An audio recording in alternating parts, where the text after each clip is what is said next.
찬송하리로다. 하나님 곧 우리 주 예수 그리스도의 아버지께서 그리스도 안에서 하늘에 속한 모든 신령한 복을 우리에게 주시되 곧 창세전에 그리스도 안에서 우리를 택하사 우리로 사랑 안에서 그 앞에 거룩하고 흠이 없게 하시려고 그 기쁘신 뜻대로 우리를 예정하사 예수 그리스도로 말미암아 자기의 아들들이 되게 하셨으니 이는 그가 사랑하시는 자 안에서 우리에게 거저 주시는 바 그의 은혜의 영광을 찬송하게 하려는 것이라. 우리는 그리스도 안에서 그의 은혜의 풍성함을 따라 그의 피로 말미암아 속량 곧 죄사함을 받았느니라. 이는 그가 모든 지혜와 총명을 우리에게 넘치게 하사 그 뜻의 비밀을 우리에게 알리신 것이요 그의 기뻐하심을 따라 그리스도 안에서 때가 찬 경륜을 위하여 예정하신 것이니 하늘에 있는 것이나 땅에 있는 것이 다 그리스도 안에서 통일되게 하려 하심이라. 모든 일을 그의 뜻의 결정대로 일하시는 이의 계획을 따라 우리가 예정을 입어 그 안에서 기업이 되었으니 이는 우리가 그리스도 안에서 전부터 바라던 그의 영광의 찬송이 되게 하려 하심이라.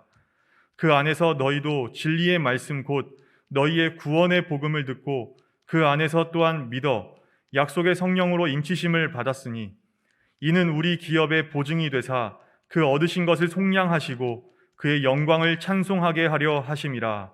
아멘. 지난주에 말씀드리기를 3절에서 14절은 예수 믿고 구원받은 우리 그리스도인이 누리는 진짜 복에 대해 상세하게 설명하고 있는데 이 본문을 잘 들여다보면 사도 바울은 그 복을 성부, 성자, 성령 각각의 하나님께서 우리에게 주시는 복으로 구분해서 다음과 같이 말씀하고 있는 것을 발견하게 된다고 말씀드렸습니다.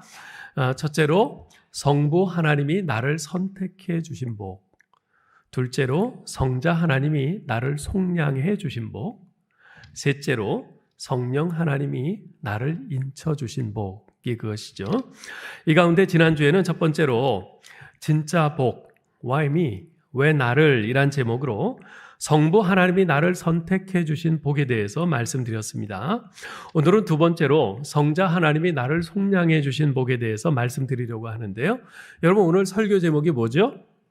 진짜 복, 그리스도 안에서입니다. 이 제목에서도 알 수 있듯이 오늘 말씀의 핵심은 바로 그리스도 안에서입니다. 오늘 본문에는요, 그리스도 안에서 또는 그와 유사한 표현이 전부 10번 나옵니다. 3절에 그리스도 안에서 하늘에 속한 모든 신령한 복을 우리에게 주셨다 그랬고요. 4절 창세전에 그리스도 안에서 우리를 택하셨다. 6절 그가 사랑하시는 자 안에서 우리에게 거저 주셨다. 7절 우리는 그리스도 안에서 속량 곧 죄사함을 받았다. 9절 그리스도 안에서 때가 찬 경륜을 위하여 예정하셨다.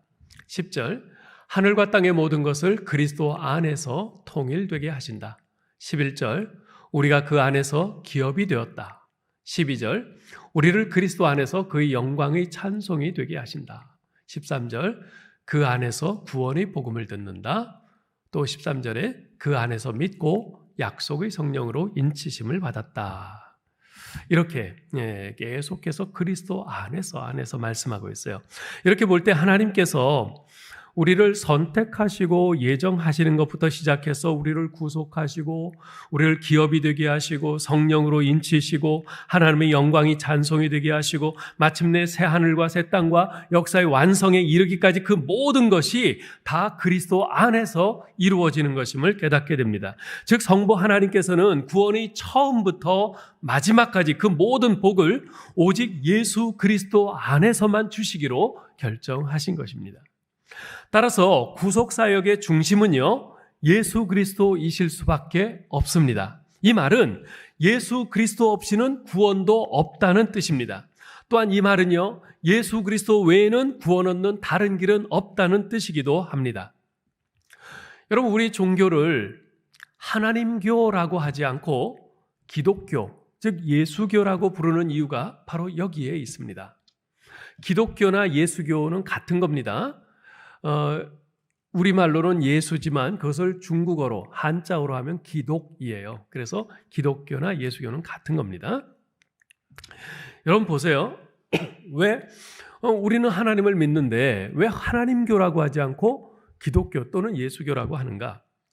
여러분, 우리가 아무리 하나님을 믿는다, 나는 성령님을 믿는다, 1000번, 10,000번을 외치고 고백한다 해도 예수 그리스도를 믿지 않으면 그 사람은 참 신자가 아닙니다. 그 사람은 결코 구원받지 못합니다.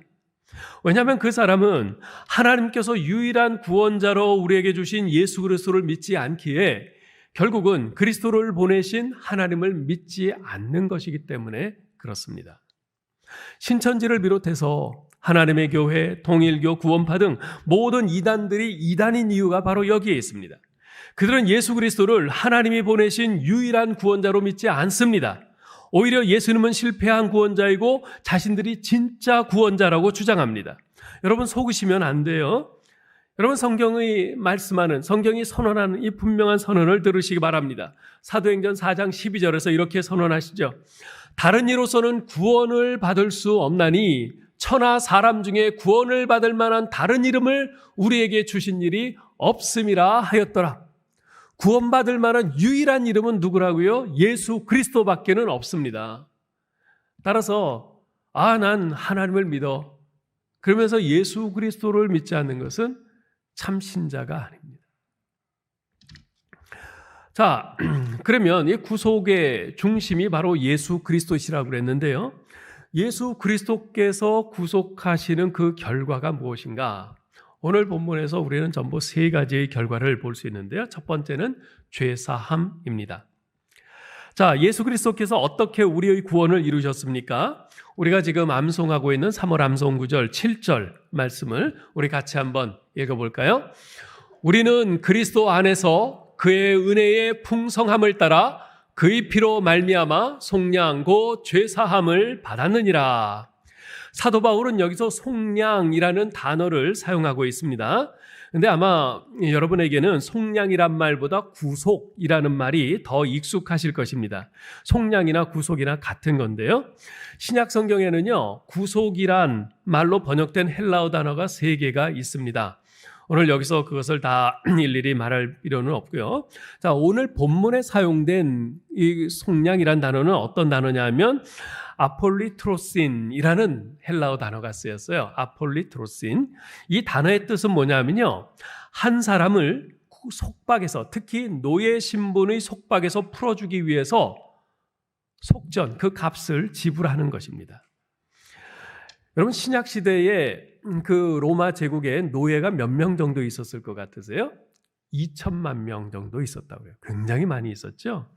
그 정도로 그 로마 제국 시대에는 이 노예 매매가 아주 굉장히 큰 사업이었습니다.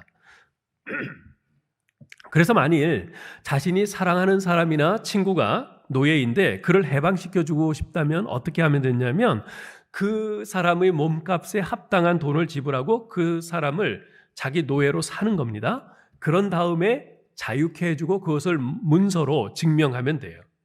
이렇게 하는 것이 바로 아폴리트로신, 속량입니다. 사도 바울이 이 용어를 사용해서 그리스도께서 십자가에서 우리 죄를 대속하기 위해 들이신 대속 제사를 설명한 것입니다. 여러분, 아담의 타락 이후에 태어난 모든 인간은요, 중립적으로 태어나지 않습니다. 태어날 때부터 죄의 노예 상태로 태어납니다. 어떤 인간도 죄로부터 자유롭지 못하고요, 죄의 결과인 죽음으로부터도 자유롭지 못합니다. 예수님께서 요한복음 8장 34절에서 이렇게 말씀하셨죠. 진실로 진실로 너희에게 이르노니 죄를 범하는 자마다 죄의 종이라. 죄의 종이라.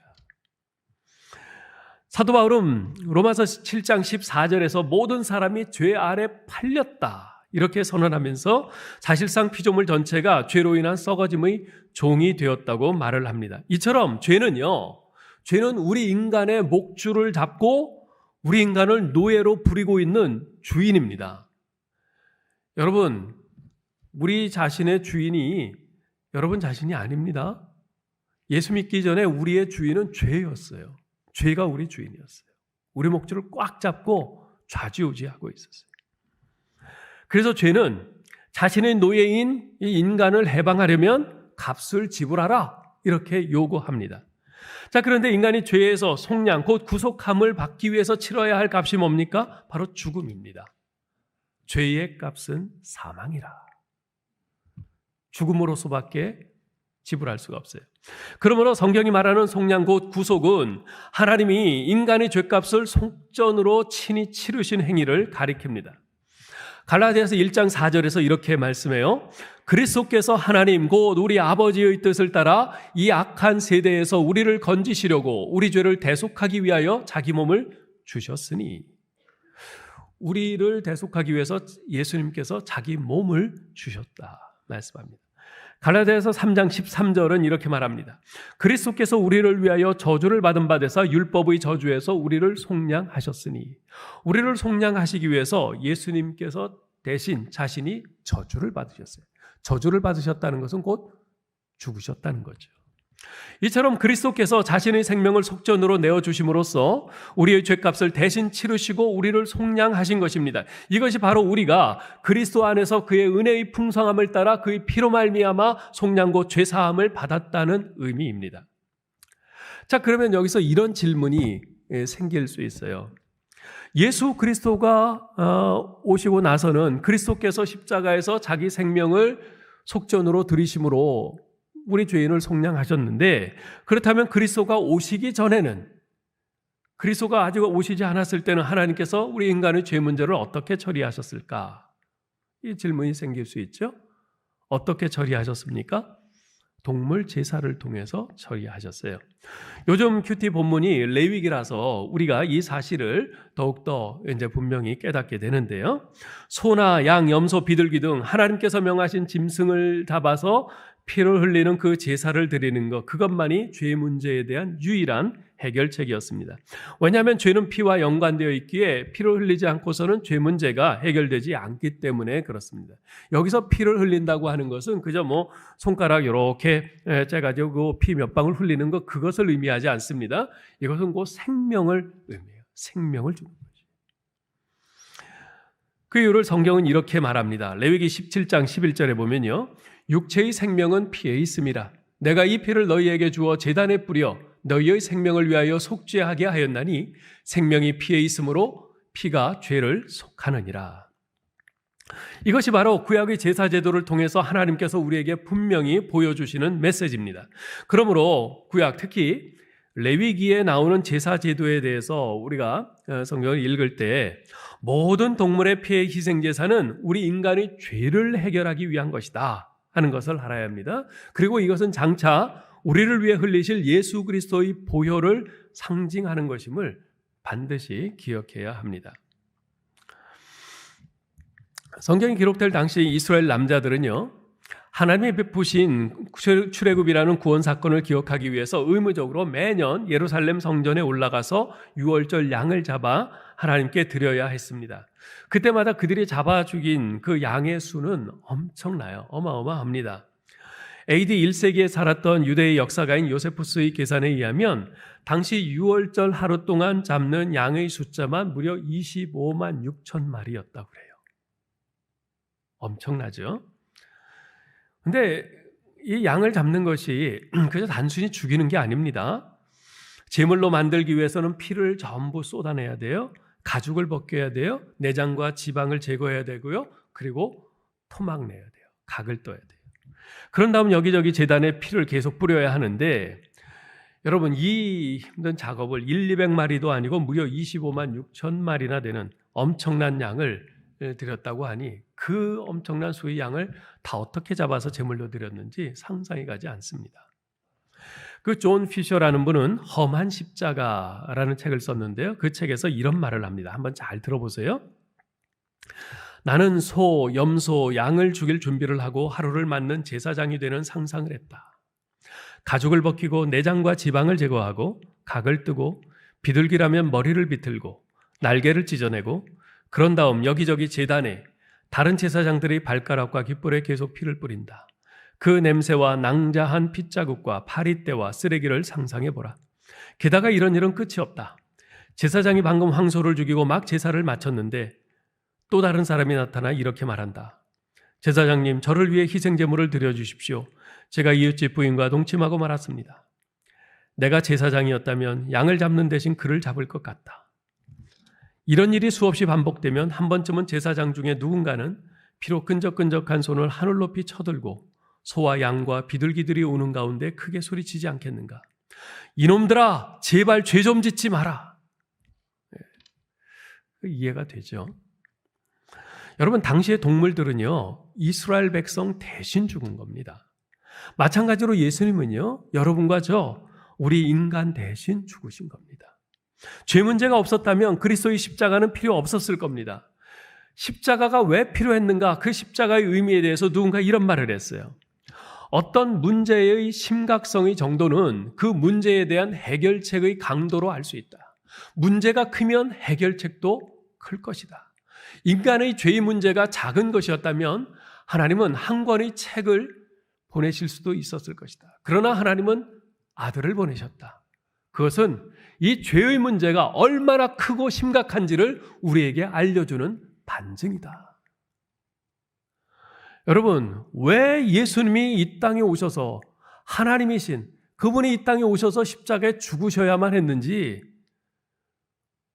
그걸 이런 관점에서 보셔야 돼요. 이 죄라는 것은 결코 간단히 말 몇 마디로 해결될 수 있는 게 아니라 그 말입니다.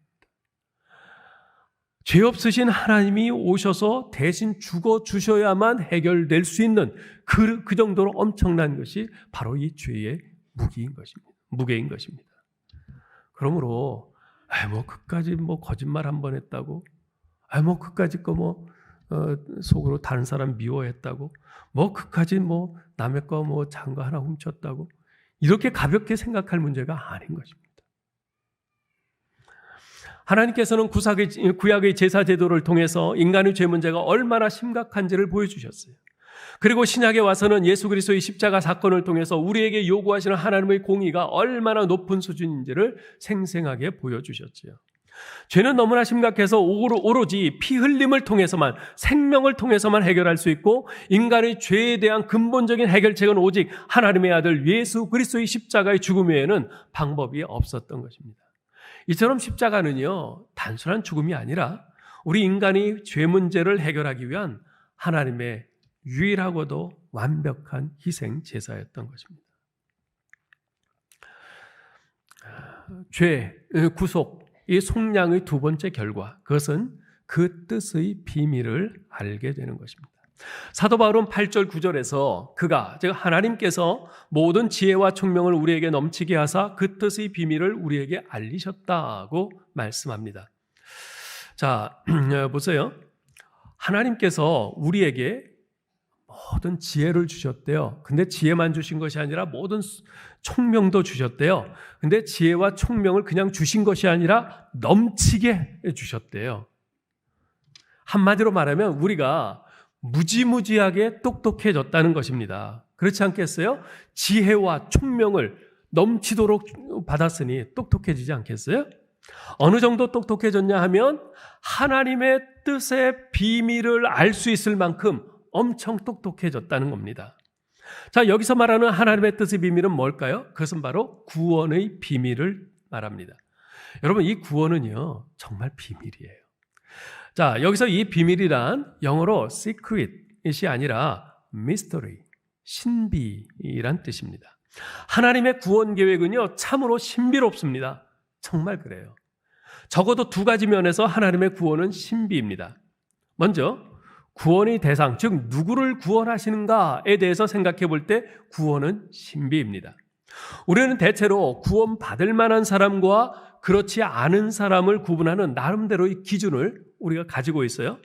착하게 산 사람, 선행을 많이 한 사람, 교회 열심히 다닌 사람, 봉사 많이 한 사람, 이런 사람, 저 사람 구원받을 만하지. 우리는 이렇게 생각을 합니다. 그런데 우리가 가지고 있는 그런 기준들이 하나님의 구원에는 들어맞지 않는 경우들이 참으로 많아요. 그래서 미스터리인 것이에요. 예전에 한번 말씀드린 적이 있는데요. 찬송가 305장, 나 같은 죄인 살리신, 이것을 작시한 존 뉴턴은요, 이 사실을 너무나도 잘 알고 있던 사람이에요. 그래서 그는 나중에 우리가 천국에 가면 세 가지 사실 때문에 놀랄 거다라고 그렇게 말을 합니다. 그 세 가지 사실이 뭔가? 첫째, 저 사람은 절대로 천국에 가지 못할 거야 라고 내가 생각했던 사람이, 그런 악인이 천국에 와 있는 거예요. 그거 보고 놀랄 거다. 둘째, 다른 사람은 다 천국에 못 가도 저 사람은 틀림없이 천국에 갈 수 있는 사람이야 라고 내가 생각했던 그 사람이 천국에 없는 것을 보고 놀랄 것이라는 거예요. 셋째로 내 자신이, 나 같은 죄인이 천국에 와 있는 것을 보고 놀랄 것이라는 거예요. 저는 존 뉴턴의 이 말에 전적으로 공감합니다. 여러분, 제가 질문 하나 드릴 테니까 마음속으로 한번 솔직하게 대답을 해보세요. 만일 여러분이 하나님이라면 여러분 같은 사람을 구원하시겠어요? 내가 하나님이라면 나 같은 사람을 구원하겠는가? 어떨 것 같으세요? 아마 예스라고 대답하실 분들도 있을 것이고 노라고 대답하실 분들도 있을 겁니다. 노라고 대답하시는 분들은 내가 나를 잘 아는데 나 같은 죄인이 어찌 구원받을 만한 자격이 있단 말인가? 이렇게 생각하시는 분들일 겁니다. 예스라고 대답하시는 분들은 나는 이제까지 도덕적으로 바르게 살아왔다고 자부해. 하다못해 나는 교통 위반 티켓 하나 받은 적 없어. 남에게 해가 되는 일은 전혀 하지도 않았고 거짓말도 안 했고 오히려 종종 어려운 사람들을 돕는 등 선행도 하면서 살아왔어. 주일마다 예배 단 한 번도 빠져본 적도 없어. 크고 작은 온갖 죄악들로 넘쳐나는 이 세상에서 이만하면 구원받을 자격으로 충분하지 않아? 뭐 이렇게 생각하시는 분들일 거예요. 저는 여러분의 그런 생각에 시비를 걸고 싶은 생각은 전혀 없습니다. 그런데 하나님의 말씀인 성경은 과연 뭐라고 말씀하고 있는가? 로마서 3장 23절 모든 사람이 죄를 범하였음에 하나님의 영광에 이르지 못하더니 요한일서 1장 8절 10절 만약 우리가 죄가 없다고 말하면 스스로 속이고 또 진리가 우리 속에 있지 아니할 것이요 만약 우리가 범죄하지 아니하였다 하면 하나님을 거짓말하는 이로 만드는 것이니 만약 우리가 범죄하지 아니하였다 하면 하나님을 거짓말하는 이로 만드는 것이니 또한 그의 말씀이 우리 속에 있지 아니하니라. 보셨죠? 여러분이 아무리 스스로에 대해 어떻게 변호하시건 간에 하나님의 말씀인 성경은 여러분의 실상을 너는 구원받기에 모자란 죄인이다 이렇게 선언하고 있습니다. 여러분, 이 세상은요 사람을 일반적으로 두 부류로 구분합니다. 죄인, 죄인 아닌 사람. 그러나 성경은 다르게 구분해요. 어떻게 해요? 자기 잘못을 인정하는 죄인 그리고 인정하지 않는 죄인. 결국 모든 사람이 다 죄인이란 말이죠. 요한복음 8장에 보면 가늠하다 붙잡혀온 여인의 이야기가 나오는데요. 그 여인은 분명 죄인입니다. 그 자리에 모여 그 여인을 정죄하고 성토하던 사람들은 모두들 스스로 난 저 여인과 같지 않아. 난 저런 죄 짓지 않았어. 난 죄인이 아니야. 이렇게 생각하고들 있었을 겁니다. 그래서 그들은 기세등등하여 모두 손에 돌 하나씩 들고 그 여인을 쳐 죽일 준비를 하고 있었어요. 근데 예수님께서 갑자기 몸을 굽혀 땅바닥에 손가락으로 뭔가 쓰기를 시작하세요. 이런 방구 한마디 말도 없이. 그러자 좀 전까지 기세등등하던 사람들이 하나씩 둘씩 돌을 놓고 죄다 꽁무니를 뺍니다. 저는 이것이 바로 우리 자신의 정확한 모습이라고 생각해요. 우리의 속까지도 꿰뚫어 보시는 주님께서 우리 내면에 담겨 있는 것들을 하나씩 하나씩 끄집어내어 기록하신다면 우리도 역시 자신만만했던 모습은 온데간데 없이 사라지고 쥐구멍을 찾지 않을까 싶습니다. 이런 여러분과 저를 하나님께서 구원하셨어요. 왜요? 여러분과 저의 무엇을 보시고요? 모릅니다. 도대체 나에게 구원받을 만한 어떤 구석이 있어서 나의 무엇을 보시고 구원하셨는지 도무지 알 수가 없습니다. 그래서 구원은 신비롭고 놀라운 것입니다. 누가 구원받는가? 구원의 대상이 이처럼 신비로운 것이라고 말씀드렸는데 또한 구원의 방법, 어떻게 구원하시는가? 이것 또한 굉장히 신비로워요. 앞에서도 말씀드렸듯이 본문에는 그리스도 안에서 또는 그와 유사한 표현이 모두 10번 나와요. 즉 하나님께서 우리 인간을 구원하심에 있어서 사용하신 방법이 무엇인가? 철저히 예수 그리스도라는 방법을 사용하셨어요. 근데 이 구원의 방법이 참으로 미스터리입니다. 왜 그렇습니까? 빌립보서 2장 5절 이하에 의하면 예수님은 바로 하나님이세요. 그런데 그분이 하나님의 신분과 영광을 다 버리고 인간, 그것도 아기로 태어나셨습니다. 그리고 다른 아이들과 마찬가지로 하루하루 성장하셨어요. 본격적으로 공생애를 시작하시고 나서는 수많은 반대자들에게 공격을 당하시고 수치와 모욕을 받으셨습니다. 그리고 결국 로마 최고의 극형인 십자가형을 받고 비참하게 돌아가셨죠. 보세요. 하나님의 아들인 그분이, 아니 하나님이신 그분이 인간들에 의해서, 창조자이신 그분이 자신이 만드신 그 피조물들에 의해서 그렇게 무력한 모습으로 죽으신 겁니다. 여러분, 이게 이해가 되세요? 과거에 저는 이 문제를 가지고 오랫동안 씨름했었습니다. 왜냐하면 잘 이해가 되지 않거든요. 왜 죄인들을 구원하시기 위해서 하나님이신 그분이 직접 인간이 되어 이 땅에 오셔야만 했는가? 왜 십자가에서 그토록 비참하게 죽으셔야만 했는가? 하나님은 전능하신 분이라고 했는데 정말 그 방법밖에는 없었을까? 정 죄인들을 구원하고 싶으시면 그냥 용서해 주노라, 그렇게 선언하시면 되는 것 아닌가? 이런 질문들 하나하나가 잘 납득이 되지 않았습니다. 그뿐만이 아닙니다. 십자가에서 죽으신 예수님을 나의 구세주로 믿고 영접하기만 하면 구원해 주겠다고 말씀을 하시는데요, 그것도 잘 납득이 안 돼요. 내가 그분을 위해서 아무것도 한 것이 없는데, 한 것이라고는 죄 지면서 그분 마음을 아프게 한 것밖에 없는데 이런 나를 그냥 구원해 주시는 거예요. 그래서 정말 하나님의 구원은 미스터리예요. 도저히 이해할 수 없는 신비입니다. 그런데 이제 우리에게 그 미스터리가 알려졌어요. 여전히 이해할 수 없는 부분들은 남아있지만 적어도 우리는 이제 왜 하나님께서 나 같은 사람을 구원하셨는지를 알게 됐어요. 그저 이유 없이, 조건 없이 하나님이 나 같은 사람도 사랑하셔서 구원하신 거죠. 날 위해 자신의 생명을 내어주실 정도로까지 나를 사랑하신다는 것. 하나님의 그 사랑이 나 같은 사람도 구원하셨다는 것. 이제 우리는 그 신비를 알게 된 겁니다. 하나님의 마음속에 간직되어 있는 그 사랑의 그 놀라운 신비. 하나님께서 우리에게 지혜와 총명을 넘치게 해주시고 그 비밀을 알게 해주신 것입니다. 그것을 알 정도로 우리는 엄청 똑똑해진 것입니다.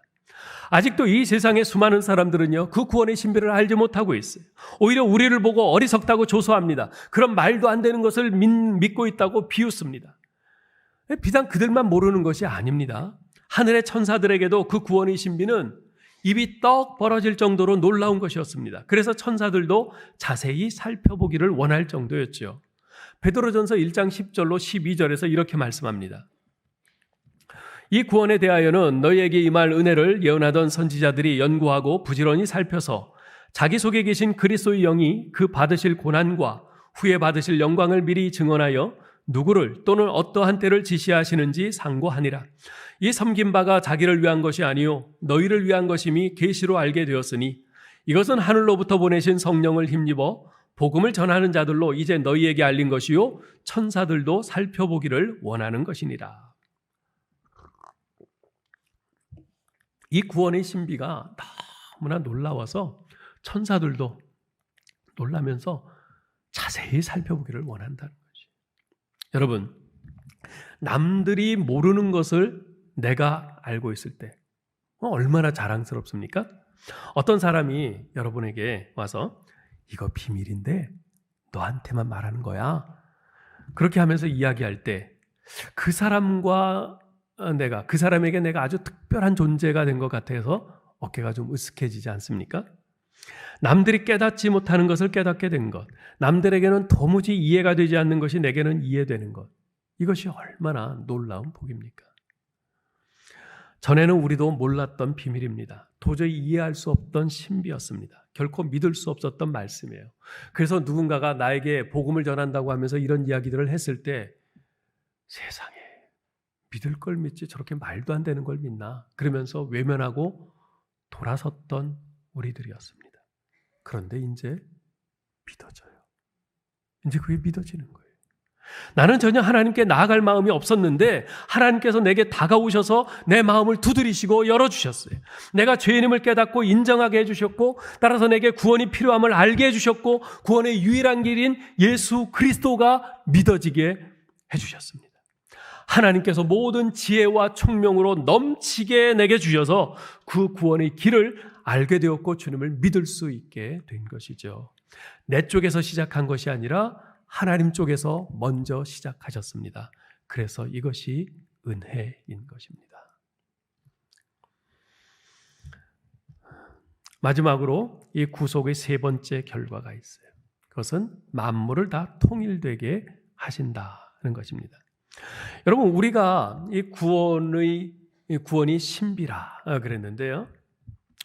하나님의 이 신비로운 구원 계획은 단지 우리가 죄 사함을 받고 우리가 이 놀라운 구원의 비밀을 깨닫게 되고 거기서 그치는 것이 아닙니다. 거기서 한 걸음 더 나아갑니다. 하나님께서 여러분을 그냥 죄 가운데 죽도록 놔두지 않으시고 구속하시는 것은 단지 우리를 살리시기 위함만이 아닙니다. 하나님께서는 훨씬 더 먼 곳까지 바라보고 계십니다. 그것이 무엇입니까? 9절, 10절 같이 한번 읽어보죠. 그의 기뻐하심을 따라 그리스도 안에서 때가 찬 경륜을 위하여 예정하신 것이니 하늘에 있는 것이나 땅에 있는 것이 다 그리스도 안에서 통일되게 하려 하심이라. 자, 여기서 때가 찬 경륜이라는 말이 나오는데 좀 어려운 말이죠. 이 말은 무슨 뜻이냐면 마침내 때가 되어 완전하게 성취될 계획, 마침내 성취되어 완전하게 성취될 하나님의 계획, 이것을 때가 찬 경륜이라고 합니다. 자, 그리고 통일되게 하신다 그랬어요. 이 통일되게 하신다는 말은요, 모든 것을 하나의 머리, 우두머리, 곧 그리스도 아래로 모은다는 것이에요. 머리 대신 그리스도 아래로 모든 것, 하늘에 있는 것이나 땅에 있는 것이나 모든 것을 다 그리스도 아래로 모은다. 이것을 바로 통일되게 하신다 하는 말이죠. 놀랍게도 하나님께서는요, 하늘에 있는 것이나 땅에 있는 것이 다 그리스도 안에서 통일되게 하려는 계획을 가지고 계셨습니다. 이 계획은 만물을 그리스도 안에 복종시키는 일을 의미합니다. 거기에는 천상에서 반역한 악한 영들과 지상에서 반역을 일삼는 모든 자들이 전부 포함됩니다. 이 모든 것이 재편되어 그리스도께 완전히 복종하게 되는 것입니다. 이것을 빌립보서 2장 9절로 11절에선 이렇게 설명하고 있습니다. 이러므로 하나님이 그를 지극히 높여 모든 이름 위에 뛰어난 이름을 주사 하늘에 있는 것들과 하늘에 있는 자들과 땅에 있는 자들과 땅 아래에 있는 모든 자들로 모든 무릎을 예수 이름에 꿇게 하시고 모든 입으로 예수 그리스도를 주라 시인하여 하나님 아버지께 영광을 돌리게 하셨느니라. 그렇게 하여 마침내 그리스도께서 만물을 다스리는 왕으로 좌정하신 가운데 우리 인간을 비롯한 온 우주 만물이 타락하기 이전의 제자리를 찾아가서 완전하게 질서와 균형이 잡힌 샬롬, 그 평화의 나라를 이루신다는 것입니다. 그 광경을 이사야 선지자는 11장 6절로 9절에서 이렇게 예언했습니다. 그때에 이리가 어린 양과 함께 살며 표범이 어린 염소와 함께 누우며 송아지와 어린 사자와 살진 짐승이 함께 있어 어린아이에게 끌리며 암소와 곰이 함께 먹으며 그것들의 새끼가 함께 엎드리며 사자가 소처럼 풀을 먹을 것이며 젖 먹는 아이가 독사의 구멍에서 장난하며 젖된 어린아이가 독사의 굴에 손을 넣을 것이라. 내 거룩한 산 모든 곳에서 해됨도 없고 상함도 없을 것이니 이는 물이 바다를 덮음같이 여호와를 아는 지식이 세상에 충만할 것임이니라. 여호와를 아는 지식, 여호와를 안다는 것은 단지 지식으로 하는 것이 아니라 하나님을 경험해서 하는 겁니다. 곧 하나님을 믿는 겁니다. 예수 그리스도를 통해서 하나님을 믿는 겁니다. 그렇게 여호와를 아는 지식이 세상에 충만해질 때 바로 그때는 도저히 상상이 안 가는 이런 일들이 일어나는 겁니다.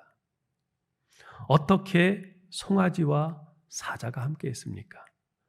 어떻게 이리와 양이 함께 살아요?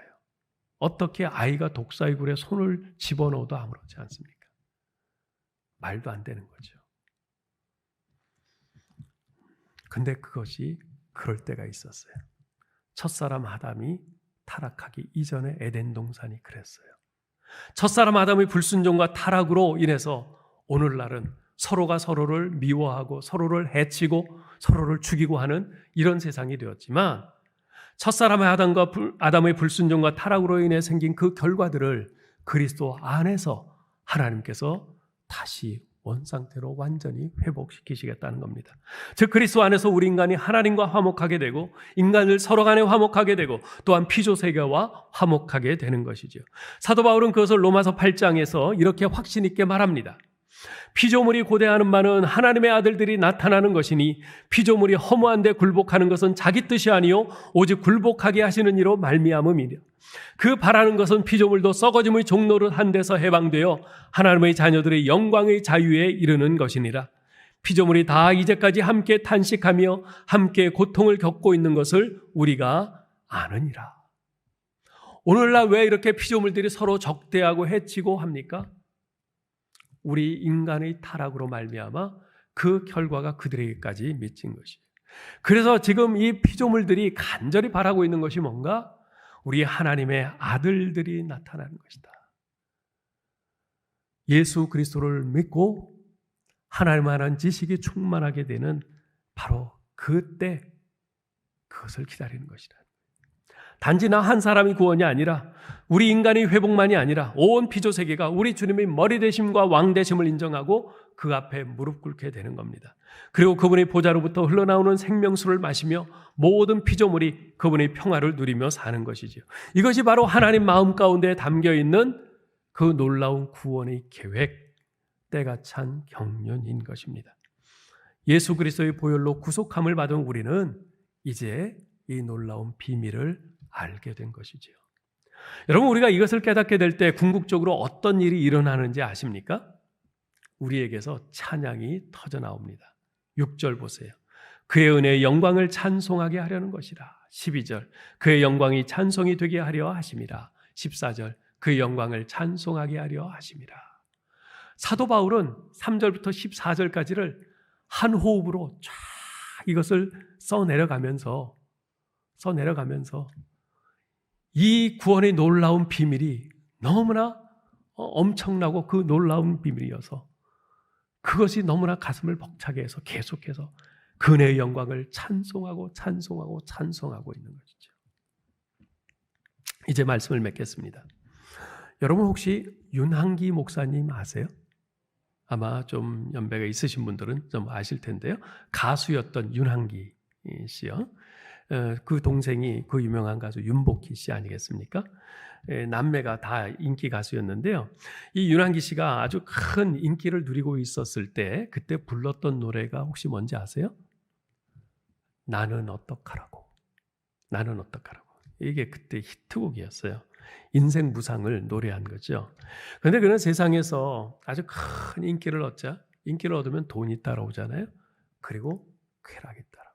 그 쾌락에 깊이 빠졌었어요. 어느 날 부산에 있는 호텔에 있는데 서울 집에서 전화가 왔어요. 부인이 병원에 실려가서 지금 사경을 헤매고 있다는 전화였습니다.